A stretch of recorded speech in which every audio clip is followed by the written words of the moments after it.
everybody. My name is Tim Hayes, and I am the Executive Director of AIR CRE. And I want to thank you for attending today's town hall meeting featuring John Adams of global design and architectural firm Gensler. This is the fourth town hall AIR CRE has hosted during the past month as we work to keep CRE professionals updated and educated on the changing landscape of commercial real estate as a result of the coronavirus. We will be hosting additional sessions in the coming weeks, so be on the lookout for emails regarding those. Before I introduce John, I want to mention a few things. First of all, I want to start by thanking and recognizing Stephanie Plattner. Stephanie does a great job helping me organize these town halls and was responsible for securing today's expert, John Adams. Steph is the owner of Playa Creative Partners, a marketing consulting firm. She has a background in commercial real estate marketing, having worked with Cushman & Wakefield on an international level before starting her own company. I've had the pleasure of working with Steph for the past 4 years, as she has been involved in all aspects of AIR CRE's marketing efforts. So if you or your clients have marketing needs, I highly recommend Steph and Playa Creative Partners. As with previous town halls, this session is being recorded, and we will make the recording available on Monday. Once it is ready, we will send you an email with a link to the recording so you can listen to the session again and forward it to your clients and colleagues. The emails we sent regarding today's session gave you the opportunity to email me any questions you have regarding today's topics, and we received about 10 questions. However, most of the questions were healthcare related. For example, one of the questions asked what warnings will need to be posted at common area trash enclosures regarding potential germs on the doors and locks, which I think is a good question, but it's not an area of John's expertise. So any questions of that nature will not be addressed. However, as John is speaking, if questions come to mind regarding how landlords and tenants should be thinking about the layout and design of their space, John can certainly answer those. All you need to do is post the questions in the chat box, and once John finishes his presentation, which should take about 25 minutes, he will answer those questions. One last comment. Earlier this week, I was speaking to a very successful AIR CRE member who works in the LA market, and he was mentioning that he has done more cold calling in the past 6 weeks than he has since he was new to the business. He commented that this is a great time to be contacting owners and tenants because everyone is looking for market information, and brokers are a great resource for that info. I mention this because next week's town hall, which will be hosted next Friday the 15th at 11 a.m., is titled Prospecting for Business in a Coronavirus World, and will feature Steve Wayne and Elizabeth Agassi of Prospect Now, speaking on how to use technology tools to drive business and build a sales pipeline even while sheltering in place. You will receive additional details via email early next week. Okay, so let's get to today's presentation. The topics John will be covering over the next 60 minutes include what does a phased opening look like, building operations and workplace hygiene, new workplace utilization options for distancing, rethinking the purpose of office space, and strategic planning for the near and long term. Before John gets into that, I want to introduce him. John brings 20 years of experience as an architect, real estate strategist, and planner to his role as co-regional managing principal for Gensler's Southwest region, and also co-managing director of Gensler's Los Angeles office. John is invested in the continued renewal of downtown Los Angeles and an advocate for high-performance buildings, for high-performance building repositioning, creative office space, and sustainable urban development. He serves on the board of the LA Headquarters Association, is actively involved with NAIOP, the Los Angeles Economic Development Corporation, and the Urban Land Institute. John is recognized as a thought leader in office building design and development and was recently named a member of the firm's board of directors. He holds a Bachelor of Arts in Architecture from Cal Poly Pomona and a Master of Architectural Design from Harvard University's Graduate School of Design. John and his 14-year-old son are avid football fans and are looking forward to watching the Rams in their new stadium sometime soon. John also loves to fish and surf and cannot wait to get back in the water. And with the beaches beginning to open, that should be soon. And with that, Mr. Adams, the stage is yours. Thank you, Tim. Really appreciate it. And as you thanked Stephanie, I want to thank Stephanie too. She's an unbelievable organizer of these things, and just a pleasure to work with her and you, and to be back with AIR CRE. Was able to speak with you guys a little over a year ago on a panel, and that was really a lot of fun. I know a lot of your members, and I think you guys do a real great service for the real estate community. So thank you for having me. It is really an honor to represent Gensler. And what we do know about this sort of amazing time, uh, and try to understand what to do next. What I will share with you guys today is everything that we do know, things that we think, but there's a lot that we don't know. We have talked with a lot of landlords and tenants about what to do in this kind of return to the office stage that we're getting into. But as you said, I'm not a medical expert. I'm not a real estate expert. I can tell you what we're hearing, and a lot of the decision making, honestly, is going to be case by case, person by person, and based on experts that you guys engage. So if we talk about when we talk about return to the office, uh, it's important to stop and kind of appreciate the magnitude of what we're going through. And it really is, or certainly can be and should be, a catalyst for change in the workplace. There's been, a lot of trends. This is certainly accelerating and upending some of those trends. We're going to talk a bit about sort of mobile working, the density of the workplace as we come back, the timing, and things to consider whether you're a landlord or you're a tenant in this process of getting back to work. And then a little bit about long term, what might be implications of this that stick past the short term to the long term condition.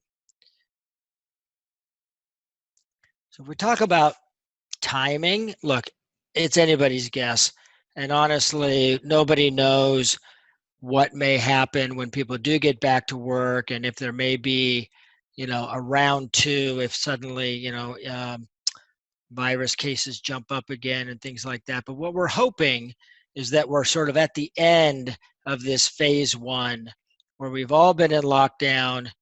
We're at the end. I'm at the end of my 8th week sitting here in my dining room, honestly wishing I could get back to work. But it's probably going to be a few more weeks before we can start to get back into the office.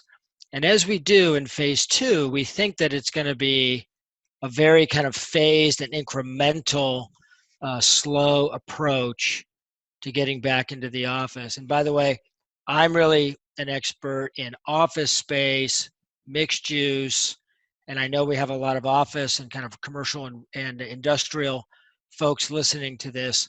So that's kind of my wheelhouse. This is not as much about hotels and retail, but there's a lot of people dying to get back into the office, and that's what we're talking about. So through the next few months, we think there's going to be this kind of phased reopening of people getting back into the office. And we don't think it's going to be a light switch where all of a sudden everybody just goes back to the office.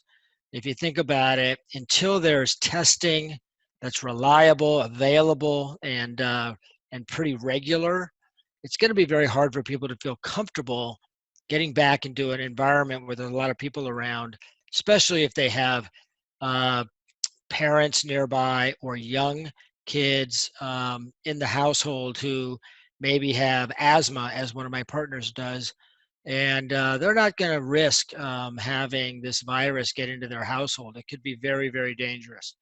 So I think we're going to see a kind of very slow and incremental move back into the office, which, as we'll talk about, might actually be a really good thing because of some of the requirements for distancing.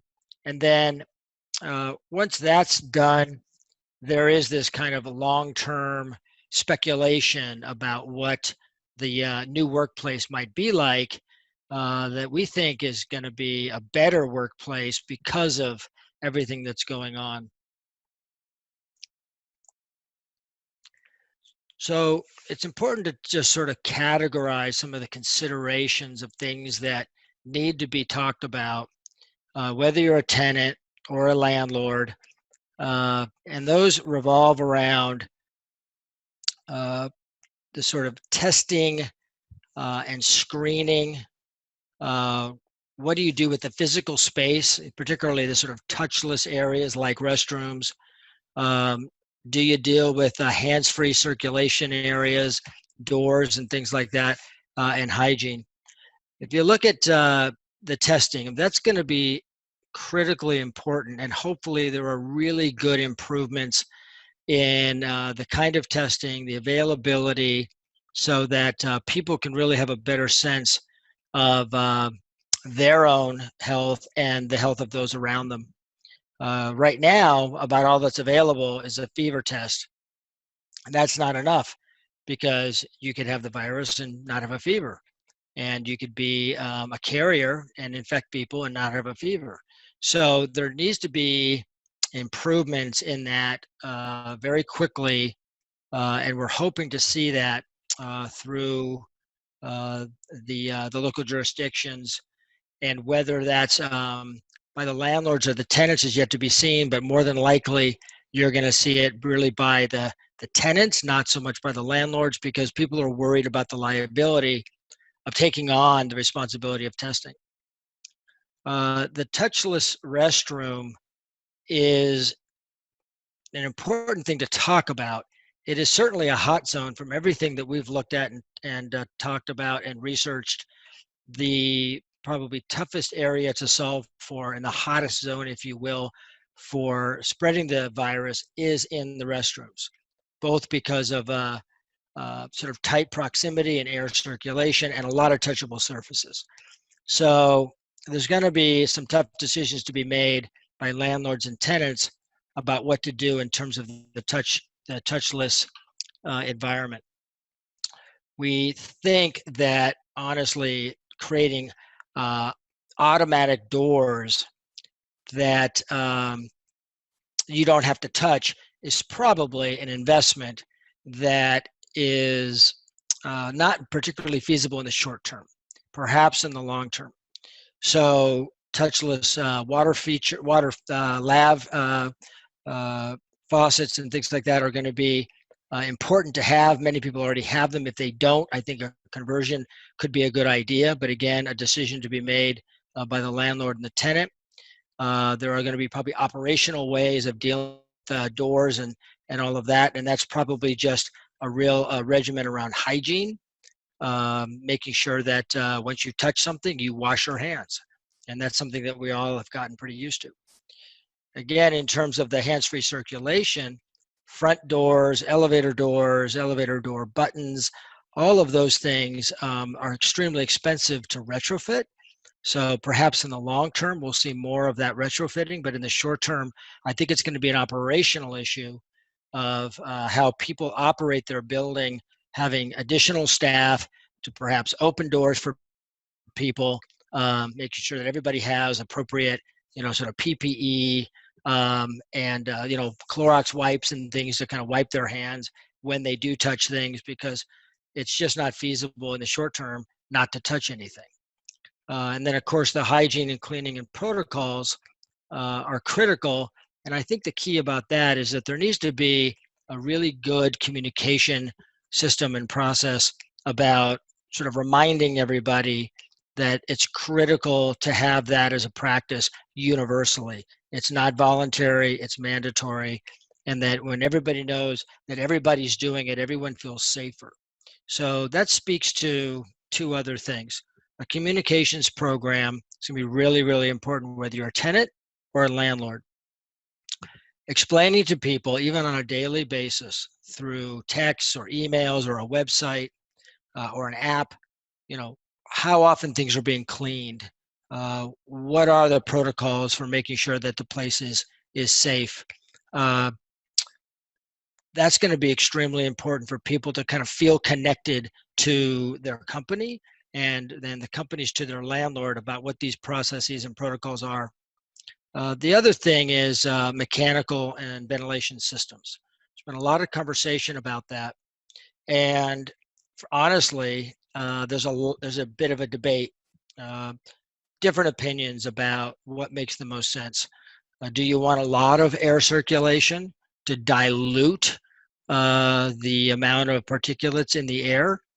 Well, first everybody said yes. Then everybody started realizing that the source of the virus is not the building, it's people near you.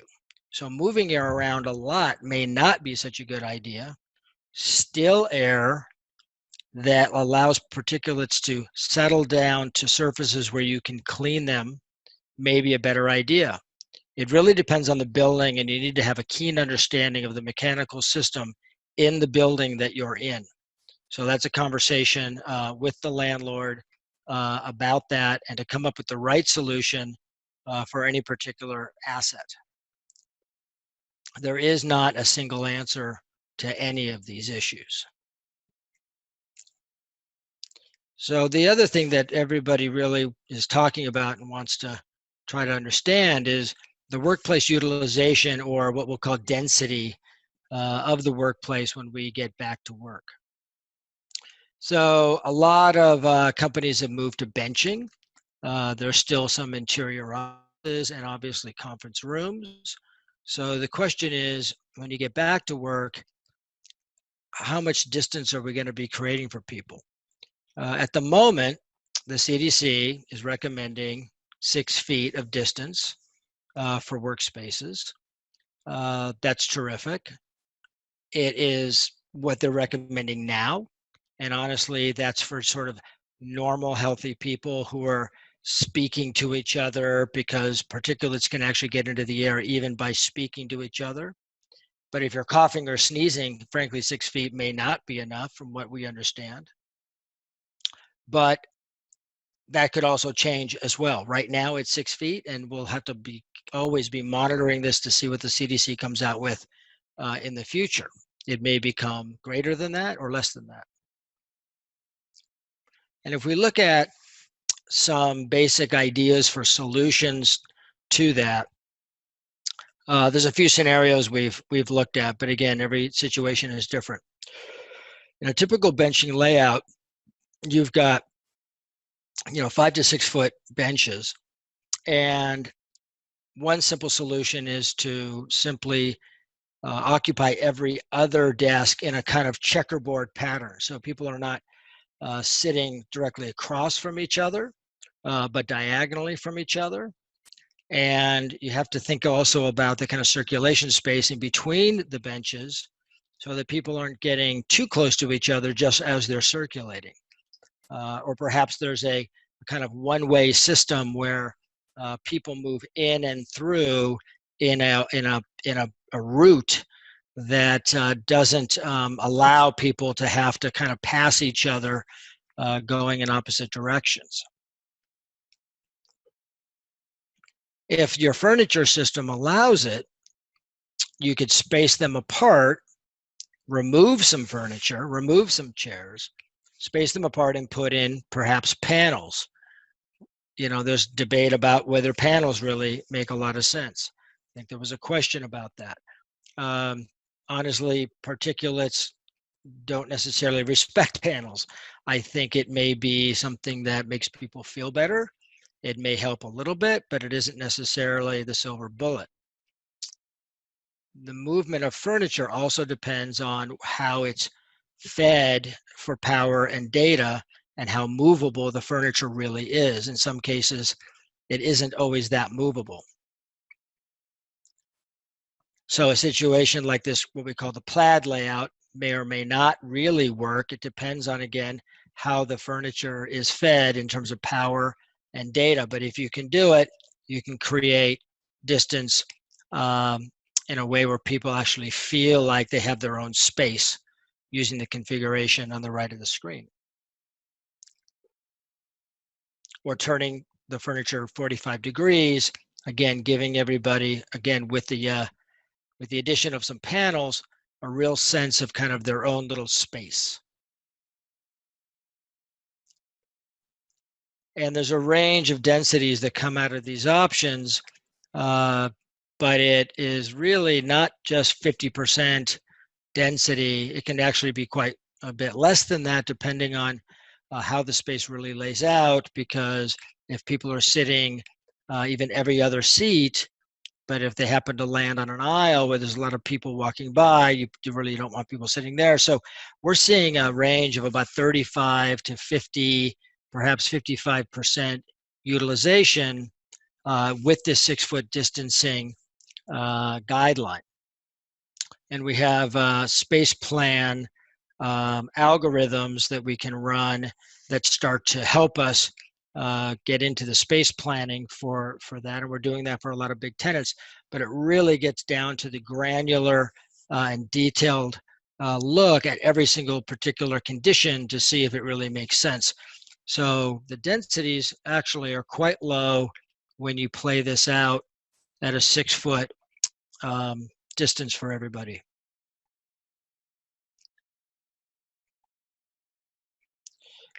And before I get into the next thing, let me say that I think that amount of density in the short term might actually work out okay, because I don't think that you're going to see that everybody wants to get back into the office or is comfortable getting back into the office in the very short term, either because testing and hygiene have not gotten to where people really feel safe. Some people are simply going to opt to stay at home for the short term. So in my opinion, you may see a lower density in the office jive very nicely with a lower amount of people that actually want to get back into the office. Certainly there are people that need to get back into the office. They don't have good accommodations at home for a number of reasons, and they're dying to get back into the office. At the same time, other people really would rather stay at home, at least until they kind of get to a situation where everybody feels more comfortable getting around crowds of people.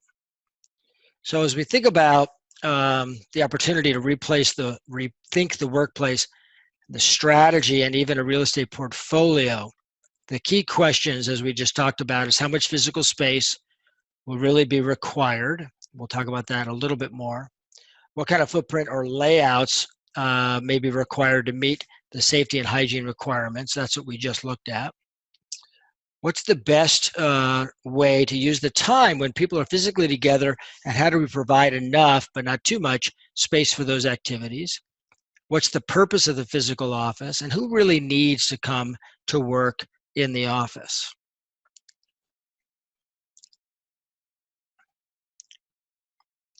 So if you think about what parts of work require physical presence, again, different for every company, but we've done a lot of survey work of different industries, and some of it around law firms is particularly interesting. People want to have that connection to the organization and the purpose and even the culture of the organization. And being back at the office where you're surrounded by the sort of brand of the company is really actually quite important. So we think that is significant in wanting to get people back into the office. Experiencing things that build a sense of pride and self-esteem, seeing your work up on the wall, letting other people see what you've been doing around the office, and just being present is important. Gaining the energy from the physical interaction and mentorship is critical. In the law firm study that we did, young associates, let's say, actually, when given the option, would only work 1 out of 5 days at home, and the rest of it they wanted to be in the office because they wanted that face time with the senior partners to get the mentorship to learn how to be a better lawyer. And that applies to a lot of industries. Receiving personal recognition from supervisors and mentors, again, just to be able to kind of be present and get acknowledged for what you're doing is important and difficult to do in this environment when we're all at home. Getting encouragement from managers and teammates, same kind of thing. And those friendships with coworkers just doesn't work as well when we're remote. So I think people are just psychologically really looking forward to getting back into the office. And then also being able to just kind of gauge how you're doing against your peers is better to do physically in the office than remotely. So if we talk about the actions that people need to be taking in the short term, working from home, making sure that everybody is functional. I think a lot of people have figured that out. We've certainly figured that out. Everyone has laptops. Everyone has a good wireless connection. The functionality of working at home, I think most people have gotten through that, in some cases kind of quicker than they thought they would. But then it's about planning for the medium term or the return to the office. And again, that's about what are you going to do physically around furniture and distancing? What are you going to do with your landlord about the operation of the space, the cleaning, the communication, the access into elevators? I mean, if only 3 or 4 people can get in an elevator at a time, how do you manage that? Some studies have said that it could take 2, 3, even 4 hours to load a tall building when you only have a few people in an elevator at a time. So there needs to be a plan in place to phase, timing-wise, how people get into the office so people aren't standing around getting frustrated waiting to get into the office. And then, of course, planning for the long term.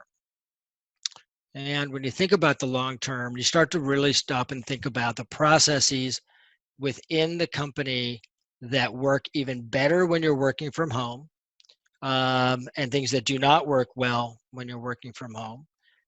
We have a whole survey that we've implemented where we're going to understand really well what's better when you're working from home, what's not, and try to take the benefits of this time and carry it forward and not lose some of the connectivity, some of the kind of horizontal equality that has been an outcome of this condition of working at home and everybody having the same size box on the screen in a meeting. There's things that are definitely beneficial that every company is going to need to assess and try to carry forward. And then, of course, what's the space redesign physically that will support that new organizational model? So our approach, and really I think for anyone, because our company is not that different than anyone else's in terms of at least professional service firms, it's a combination of the employee needs, the realities of COVID and post-COVID, the business goals, and the space and the tools that are needed in order to implement the strategy. So the combination of all those things we think is going to generate what we call the next gen or next generation of workplace.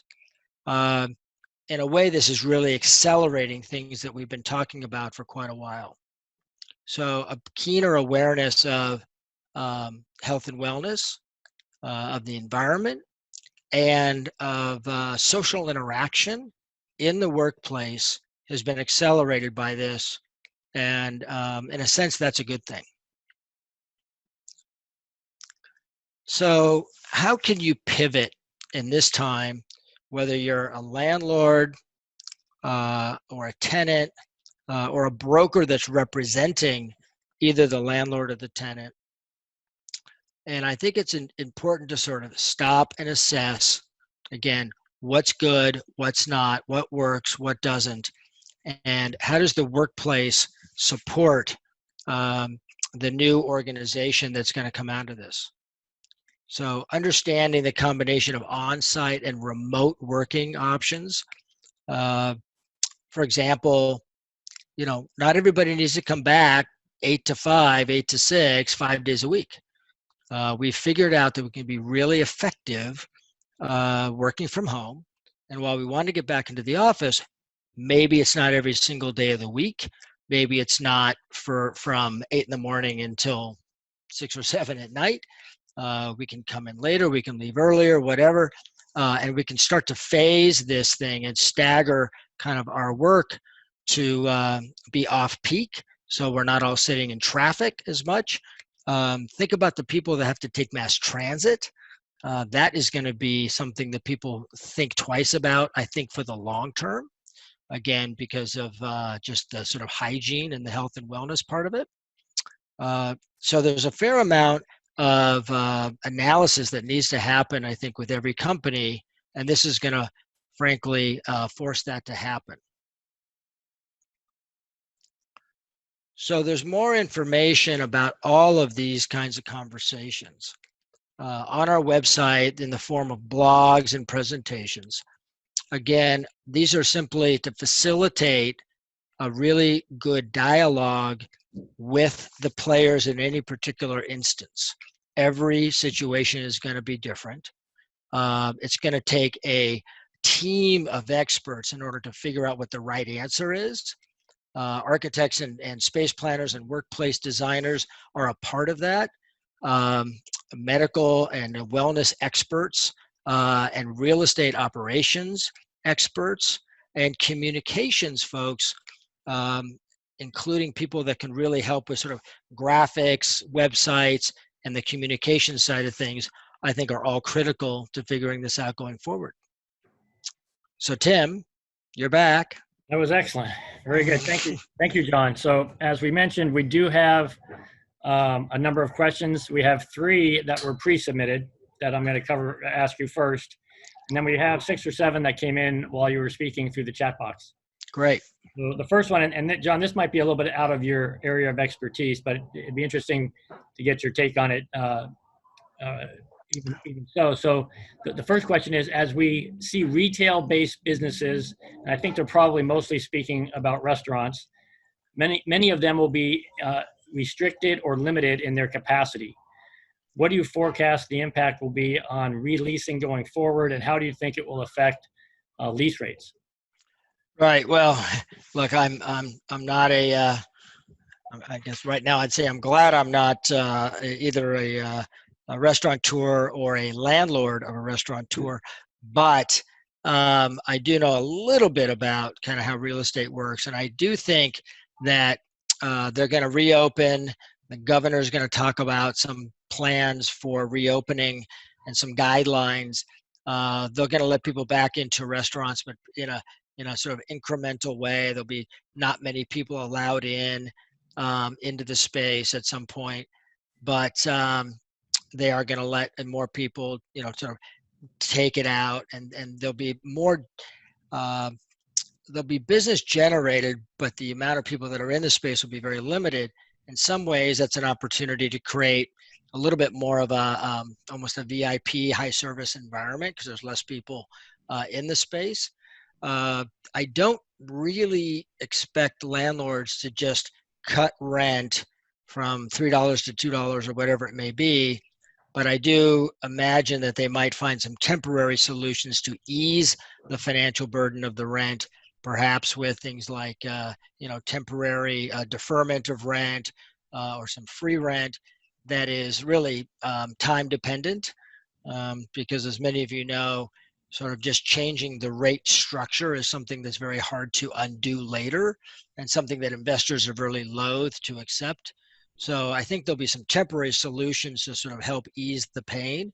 But ultimately, a lot of people I'm talking to think that eventually, and maybe not that far away, things are going to get back more to normal. And this will become a bit of a distant memory. So that I don't think landlords are looking to cut a lot of rent right now because it's hard to undo that later. Very good. That's a very good answer. Second question. If office layouts of the future must take social distancing into account, it would seem tenants will have larger space requirements. What have you been hearing from your clients as far as future space needs? So all over the map, there have been some technology tenants who are doing quite well in this work from home environment, and they're questioning significantly their need for the amount of real estate that they have currently. Other tenants are realizing that their people really need to be together in the office and and because of the distancing, they may even be interested in taking some expansion space in the short term to just help get everybody back together until things, get back more to normal. So it's absolutely across the whole spectrum from less space to more space.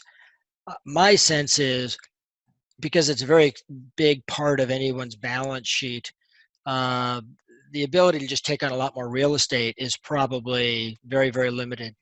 Uh, at the same time, I do think most companies recognize the need to have space for people to get together, either for focus work or collaborative work. And I don't think there's going to be a real major shift in the demand ultimately going forward. Okay, very good. Next question. And this is, I think, an interesting question. And, there's a lot of protocols that are being put in place. Like I know in our building in downtown LA, we received an email from the manager of the building saying, anyone coming back to the building when we reopen, these are the 6 or 7 things everybody has to do. Yeah. But have any of those types of requirements been made law, or is it more the building owners putting that in place and hoping everybody follows it? So there are different there are standards that are being adopted, generally coming from the CDC. BOMA's adopted many of those, and there are sort of consistent best practices that I think people are using, landlords, so that people feel like there's a standard by which to measure how they're doing. And I think that's really important. So I wouldn't say that there's necessarily laws enacted that I know of, but there are best practices and standards that people are following, either from the CDC, adopted much by BOMA, and OSHA, quite honestly, including posting of protocols and hygiene best practices in public places and things like that. So we'll see if local jurisdictions or the state actually enact some laws that really start to change expectations around people's behavior and things like that. But at the moment, I think it's more about best practices. Okay, good. The next series of questions came through the chat box. And the first one is a two-parter, and it has to do with cubicles. So the first one is asking if you have cubicles in place, and in many cases, those are not so easy to move. Some are sort of semi-permanent. So what are your thoughts as far as cubicles go? And then a sort of second piece to that is plexiglass sufficient as a partition between cubicles? Yeah. I would hesitate to say that the cubicles are coming back into fashion. I think perhaps more generous space for benches may come back into the conversation. Cubicles are not particularly either space efficient or flexible or facilitating collaboration and communication amongst people. So if you have cubicles, look, you're probably going to just need to sort of make a decision whether you want them in the long run or not. In the short run, if they're too close together, you may take down every other one just to create the kind of distance that you need for people. But to convert from cubicles to another kind of a system is, it's not a cheap date. It's something that needs to be done really with a lot of consideration for what you want for your organization and your culture going forward in the long term. In terms of panels or plexiglass and things like that, look, again, I'm not a medical expert, but I think most of us watch the news and understand that this stuff is airborne. And a piece of plexiglass probably isn't enough to really protect people. It may be something that makes people feel more protected. It's a gesture that's making people kind of say, "Hey, you know what? They're doing the best they can. They're trying." So, look, I really can't say it's going to work or not, but I don't think it's the silver bullet. Good. Okay. So when I go do my shopping at Costco tomorrow, I can let them know that the Yeah. classes. You Not say, sending anybody thank you for your efforts. Yes. in. Very good. Okay. Next question. Most people believe that the future is going to include some element of working from home. And this is kind of shifting directions a little bit for you. But with this in mind, what effect do you think this will have on future residential designs? Yeah. So that's a really interesting question. And when I talked earlier about this maybe being an accelerator of things that were already underway in places, this is a good example of that.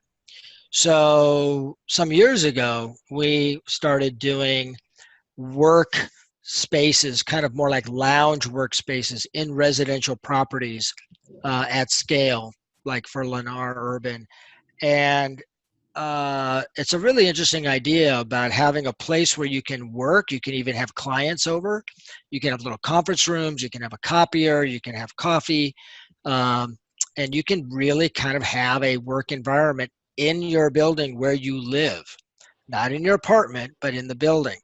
And I think we should be seeing more of that as a kind of amenity offering within residential properties, multifamily, et cetera, to facilitate people who um, either want an option to not have to go to the office, which might be a long way away, or simply make it their office.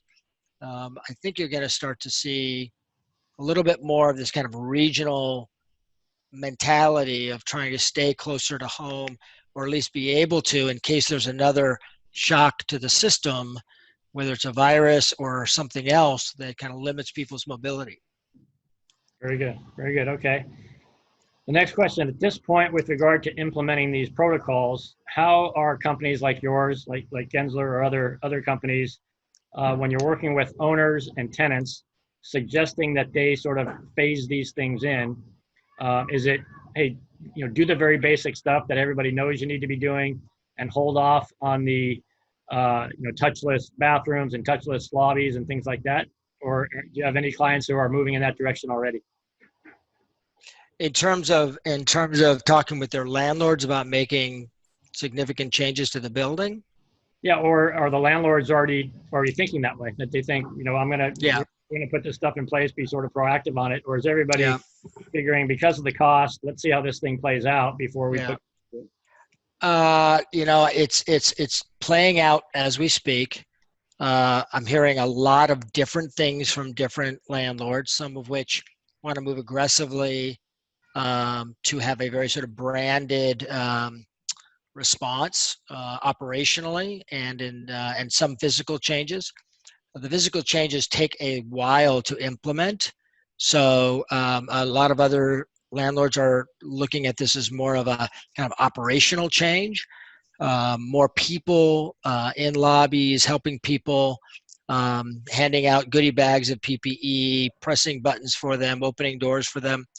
Uh, but it's actually all over the map still.